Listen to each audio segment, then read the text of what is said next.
dorks.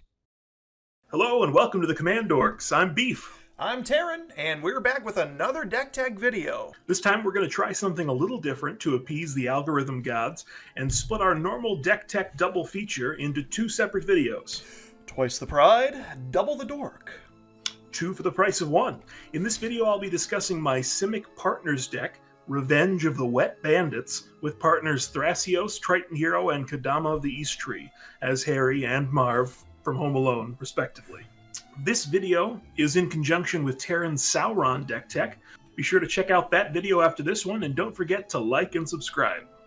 Our commanders are the partnered team of Thrasios, Triton Hero, and Kodama of the East Tree. Thrasios costs a green and a blue to cast, and is a 1/3 legendary merfolk wizard with an activated ability of pay 4, scry 1. Then reveal the top card of your library. If it's a land card, put it onto the battlefield tapped, otherwise draw a card. And it has partner. This is our Harry of the partnership. He's shorter and he's bald, so he's our Harry. And then we have Kodama, cast as Marv. He's a little taller and a little more susceptible to lightning strikes. He costs 4 and 2 green to cast. He is a 6/6 legendary spirit with reach, and he has the ability, whenever another permanent enters the battlefield under your control, you may put a permanent card of equal or lesser converted mana cost from your hand onto the battlefield.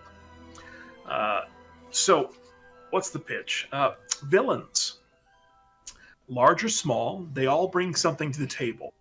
Conflict, plot progression, character growth, challenges to overcome. When I think about my villains in Commander, I immediately think of the average Simic value deck. Simic with all its privilege and power, looking down on those of us deigning to play less efficient card draw and less secure ramp pieces. Just me? That's alright. But sometimes it can be fun to play the villain, and it seems a shame to let all the iconic cards I have in these colors just sit idle in my binder, so I decided it was time to build a deck in my least favorite color pair, running some of the cards I dread most to see my opponents play, and give my next pod of blue decks a taste of their own medicine. That's where Harry and Marv come in. Our anti-heroes, a pair of wet bandits, here to steal your property and the game, as long as we don't run into too many booby-traps. They've stolen many a valuable object before, hence some of the powerful spells in this deck, but they want more, and they're going to take it. In Home Alone, Harry and Marv could have simply absconded with their ill-gotten gains and enjoyed their victory, but Harry and Marv aren't very bright, and their greed gets the better of them. In an appropriately similar fashion, Kodama and Thrasios could take the combo train to Victory Town, but they're also pretty greedy and might decide they just want to steal from their opponents a little more than they want to win. But Harry and Marv aren't pushovers, not anymore. They're hardened criminals, and they've seen all the tricks now. It's time for the revenge of the Wet Bandits. So, key pieces. At the heart of this deck are a series of combos that work with Thrasios and Kodama respectively, and in some cases utilize both. These are going to be the most straightforward combos. There may be a couple of other options actually lurking in this deck list, not to mention any other hypothetical scenarios we may assemble in game, but the core combos are as follows. Deadeye Navigator plus Peregrine Drake is, of course, a classic infinite mana combo, which would be utilized by Thrasios, our Harry, to dig deep and pull everything out of the deck that we can possibly ever want, and then cast it too. Our next combo, worth mentioning, is essentially two combos, but they function the same way.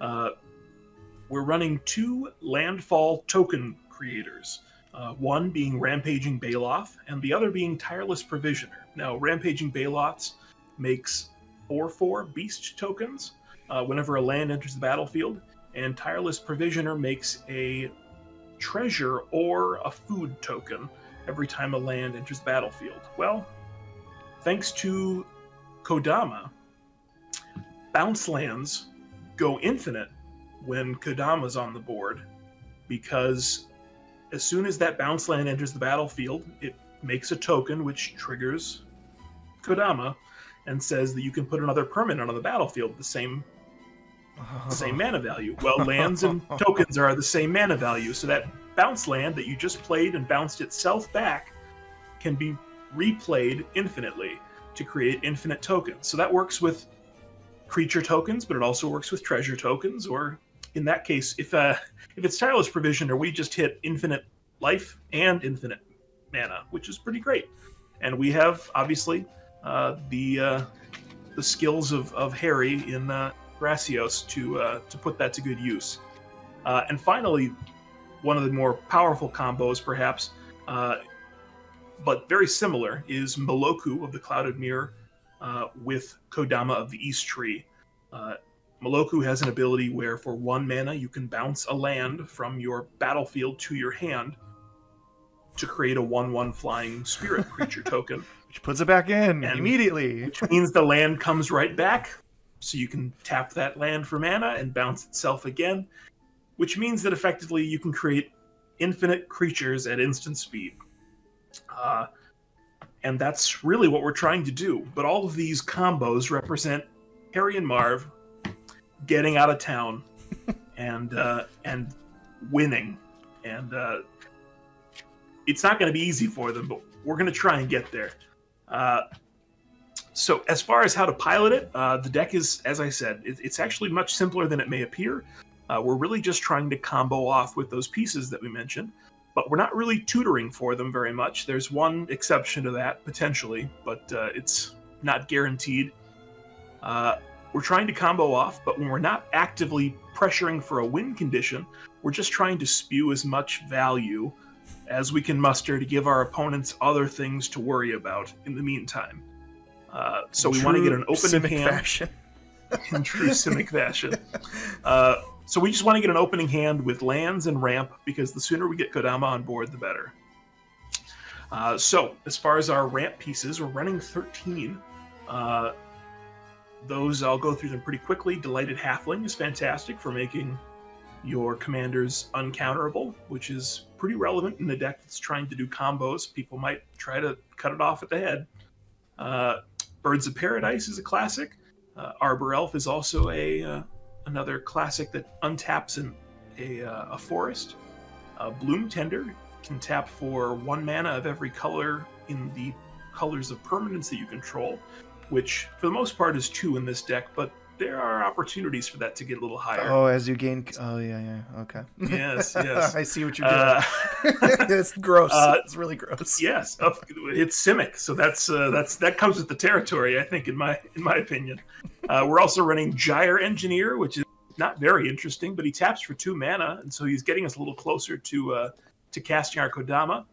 Yavimaya Elder is great for putting a couple of lands into hand, because every land that you play as your land for turn, you get an extra land, because it's also 0 CMC. They share the same mana cost, so you're getting extra lands per turn. So you want to be trying to have as many lands as you can in hand. That's perhaps one of its choke points in this deck, is I may have to consider opportunities to increase its land count down the line, but this is where it's at for now. We're also running Wild Growth, which is an enchantment that lets your land tap for an additional green mana. And then we have Soul Ring, a very appropriate Kodama's Reach. Fits great, gets that land on the battlefield tapped, but then immediately lets you put the second land on the battlefield thanks to Kodama, as long as he's on board. Cultivate works the exact same way, and again, it's just more lands getting on the board, accelerating us into our endgame. We're also running a Nature's Lore. Open the Way is a great piece that can get the next up to 4 lands off the top of your library directly onto the battlefield. And a classic that I haven't been able to play for a number of years, one of my favorite Simic cards, I will, in all honesty. I'm also running Experimental Results. It could be ramp, could be better. There's about a 75% chance that it's positive for us. But let's get into our card draw. These are all the first several are going to be pretty self-explanatory. Obviously, to a degree, if we have mana, Thrasios is a card draw piece itself. But the core pieces are iconic pieces of blue value that, boy, I love to snap off removal on these when someone else plays them. So I'll deserve it if I get the same response. But we are running Mystic Remora. Smell that? Yeah. You know what that is? Fish. And then Rhystic Study, of course, is a classic for me to usually beast with him.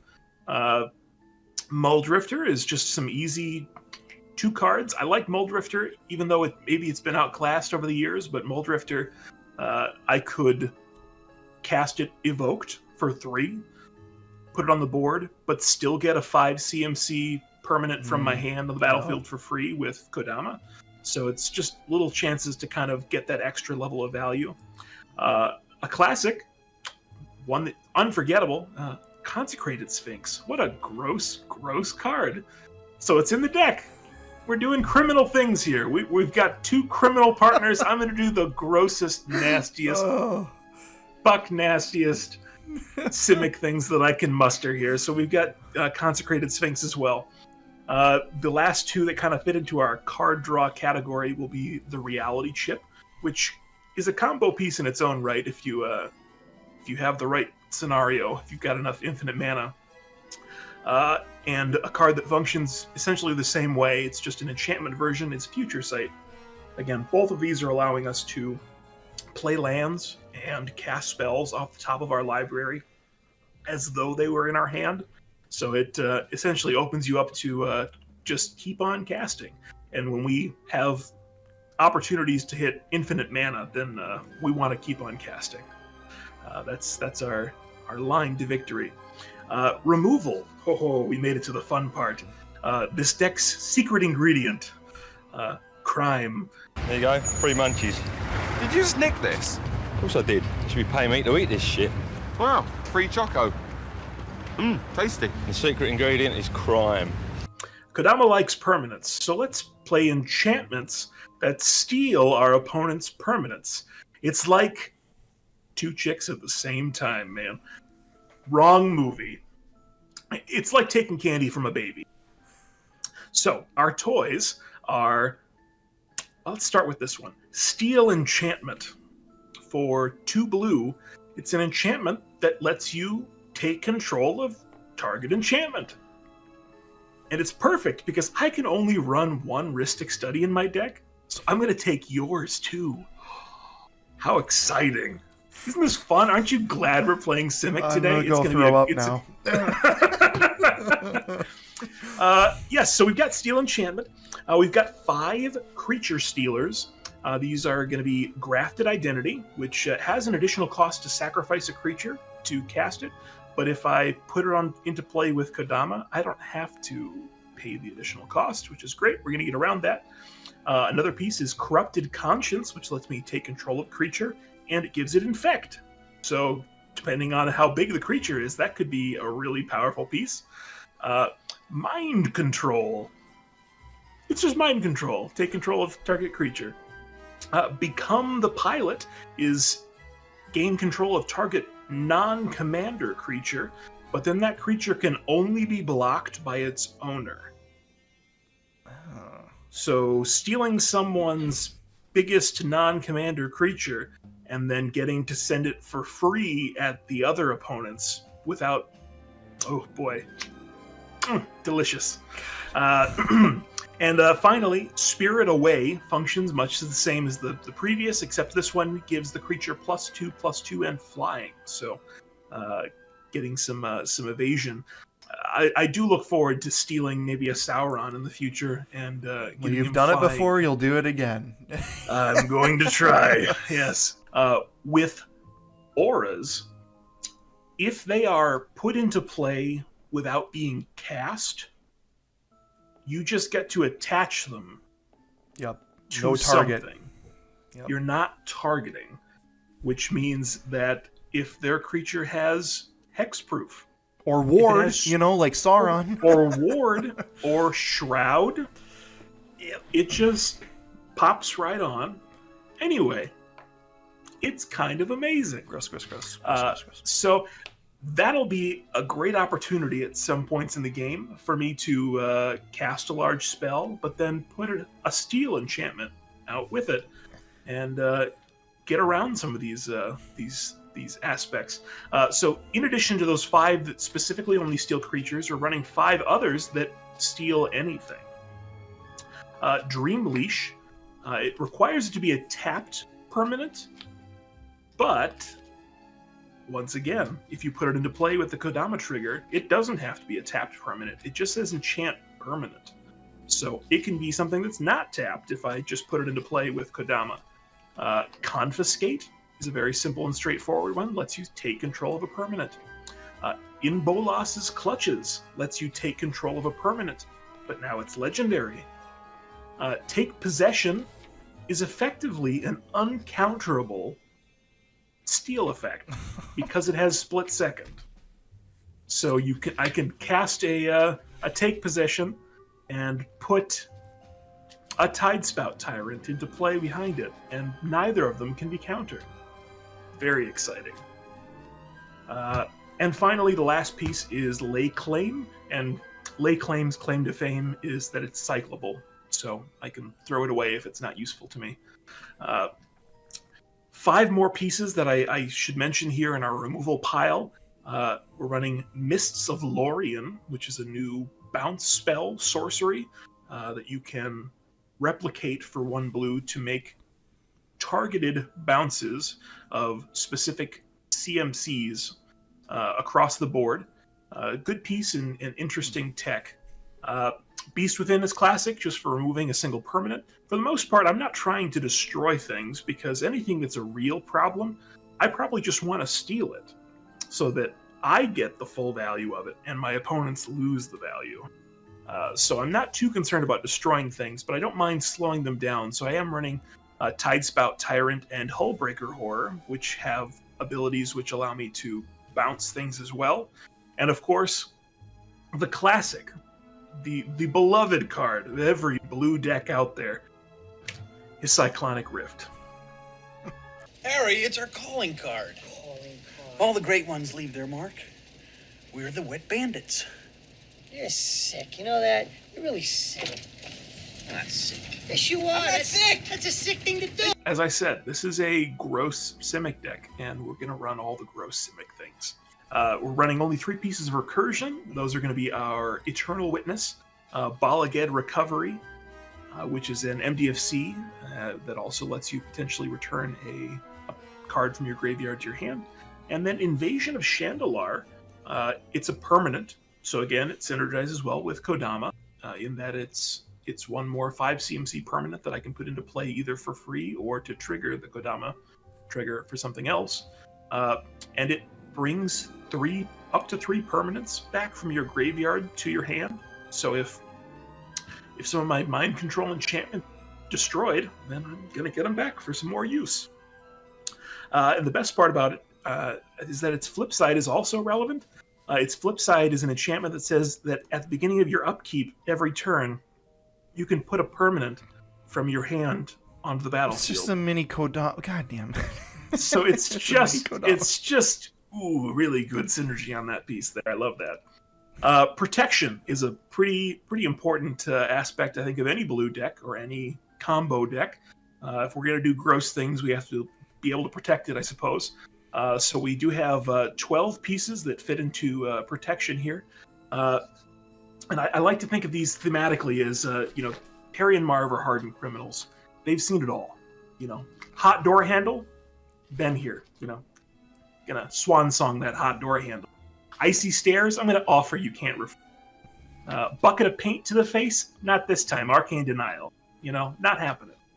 So in that same theme, we can continue down the line. We're running a heroic intervention, a mana drain. We're running a void slime because this is my only real Simic deck, and I wanted to run the cool void slime that I have. And that also lets you counter activated and triggered abilities, so it's flexible. Through void slime, we've also got fierce guardianship because again, this is gross, and we're running the gross stuff. We've also got a pact of negation because that's what we're here for.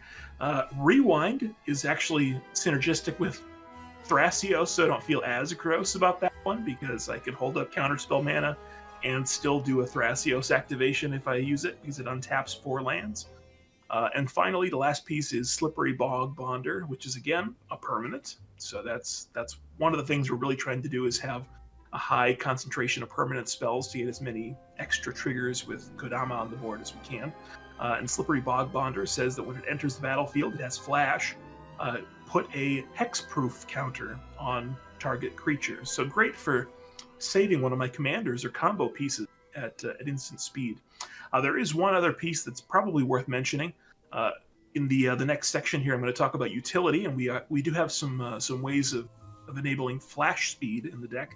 So I'm also running an Undercover Operative. It's a clone with a shield counter, as long as the creature I'm cloning is one that I can clone.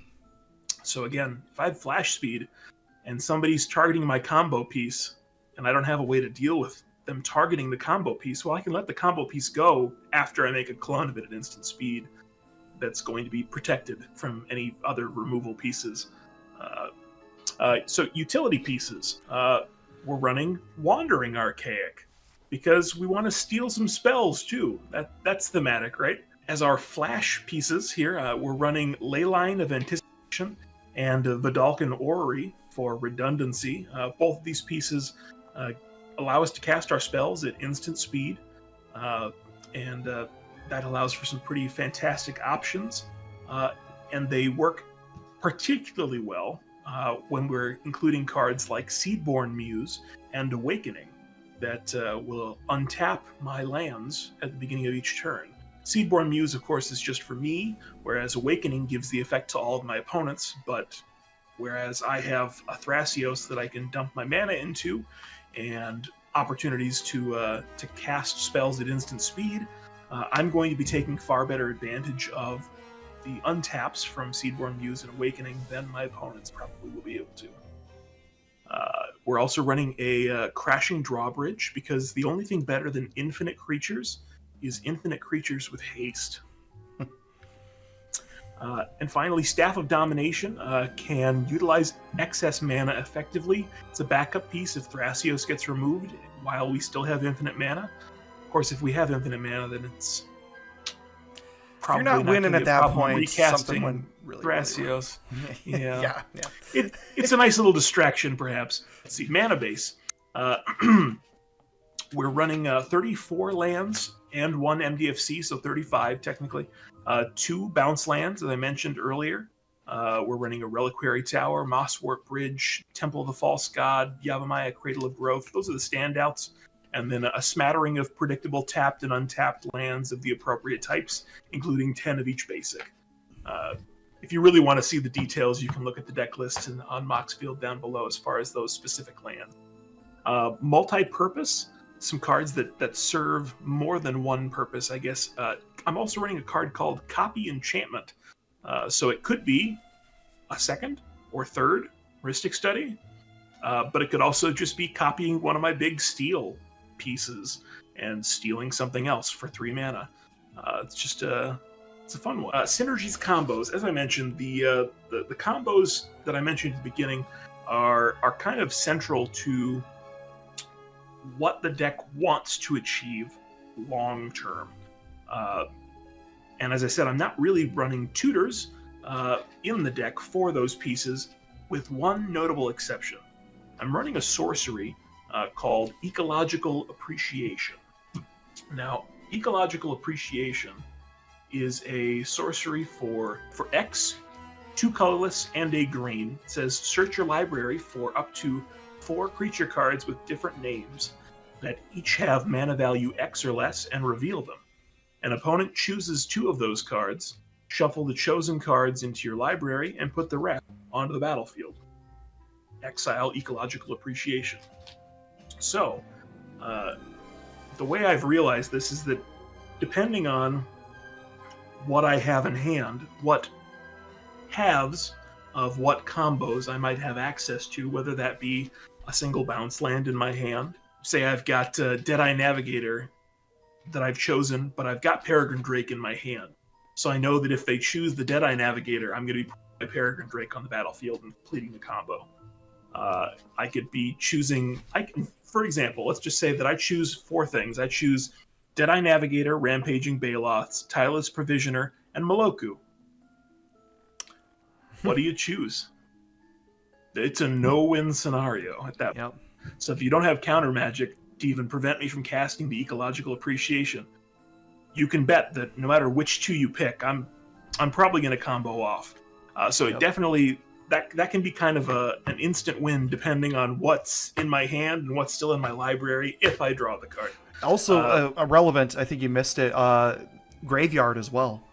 So if something's been removed, you can pull it. It's a recursion piece as well, really. I had kind of forgotten about that aspect. But yes, library and graveyard. Really, so if I lose something that I need to do this, it's a really great piece. And I think people get scared off by the exile ecological appreciation sort of effect on a lot of cards. They don't get as much play, but when they put that on a card, it's because it's a very powerful effect. Oh, so, there's a reason they do that. It's because if you could can get be it sure again, you're going to get some good value.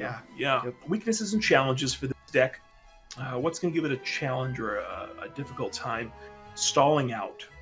So not reaching enough lands or generating enough card draw early game to be able to push me into that mid and late.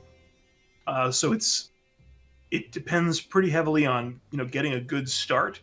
And if you get a good start, you're going to have a good finish. I'm looking forward to seeing these decks face off. Yep. Check it out later on. Tune in and have a good time. Thanks for watching. Subscribe. Yep. Like and subscribe.